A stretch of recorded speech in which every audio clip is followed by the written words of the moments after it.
Voici le troisième carnet de dessin du projet Les Entendre Naître. Je vous invite à regarder les vidéos précédentes qui expliquent l'origine de l'idée et la narration derrière ce monde imaginaire. Donc après mes études et après avoir travaillé dans différents studios de cinéma d'animation, je suis parti en road trip avec mon meilleur ami en Australie pendant 1 an. C'était, je pense, un moment important dans le processus créatif, parce que même si j'ai pas vraiment dessiné pendant les premiers mois du voyage, je me suis nourri de paysages gigantesques et de rencontres humaines. Et ça a permis dans l'inconscient de faire un travail de fond sur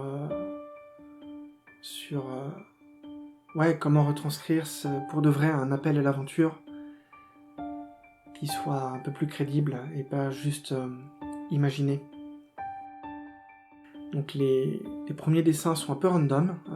C'est justement, je me suis autorisé quelques libertés et quelques discrétions dans l'élaboration de ce monde imaginaire. Donc voilà, il y a des premiers croquis qui n'ont un peu rien à voir, où je voulais me réentraîner à faire un peu du dessin de personnages, un peu plus cartoon ou un peu plus inspiré d'autres imaginaires qui m'intéressaient.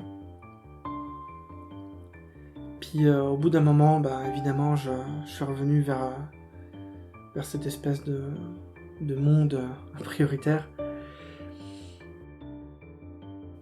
Voilà, on passe un peu les premiers croquis, je les montre quand même, ça fait partie du processus créatif qui est très organique. On imagine souvent que il faut beaucoup de méthodologie et tout ranger et tout organiser, mais en vrai ça se passe pas vraiment comme ça.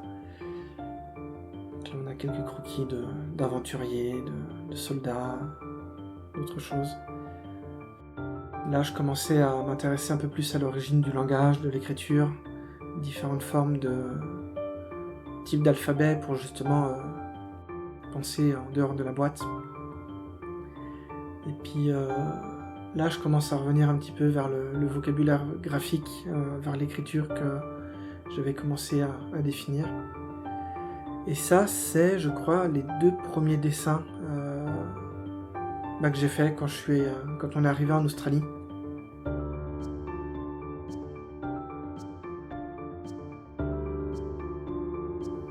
Donc là, je reviens vers une écriture beaucoup plus rigide, très en ligne droite, avec beaucoup d'angles. J'étais très inspiré par le Hellboy de Mike Mignola, qui est juste absolument dingue. Donc j'ai essayé de voir comment on pouvait raconter plus avec moins et d'avoir justement une contrainte, hein, parce que la contrainte rend créatif, et d'aller plus à l'essentiel et d'avoir plus des dessins jetés pour en produire plus rapidement, avec cette écriture très droite, très anguleuse. Là, on a les premières pistes de réflexion d'une géologie à l'échelle d'un monde. L'aventure australienne y est pas pour rien. L'Australie, c'est un continent qui fait la taille de l'Europe, où souvent quand on voyage, on tourne autour, et au milieu, il y a un grand désert. Donc bien sûr, on peut couper à travers le désert, mais c'est une épopée beaucoup plus difficile, et c'est beaucoup plus sain et tranquille de voyager sur les pourtours du monde. Donc voilà, je me suis dit, tiens, ça pourrait être intéressant d'avoir une narration circulaire qui soit en lien avec la géologie, et de retrouver cette idée de cercle peut-être à travers même la musique. Donc là, il y a des notes écrites autour d'une piste de réflexion entre le rapport entre l'image, le son, les gammes de couleurs, les fréquences sonores, des boucles musicales qui pourraient presque même être présentes dans les architectures en lien avec l'écosystème, le lieu, la nature, l'évolution de la météo ou des saisons.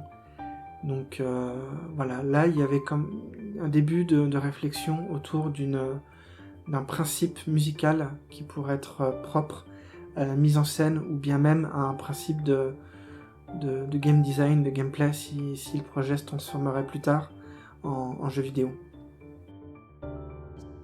Donc voilà. Et là, je commence à revenir à l'approche rond, carré, triangle, mais justement en m'autorisant plus des mélanges entre des formes angulaires et des formes courbes, toujours en allant à l'essentiel, en ne rentrant pas dans le détail, sachant que c'est des croquis qui pourraient servir d'idées de composition pour ensuite faire des dessins ou des illustrations 3D plus conséquentes avec une composition similaire mais avec un niveau de détail plus poussé si jamais on avait besoin de rentrer plus profondément dans l'image en se déplaçant véritablement dans un espace en 3 dimensions.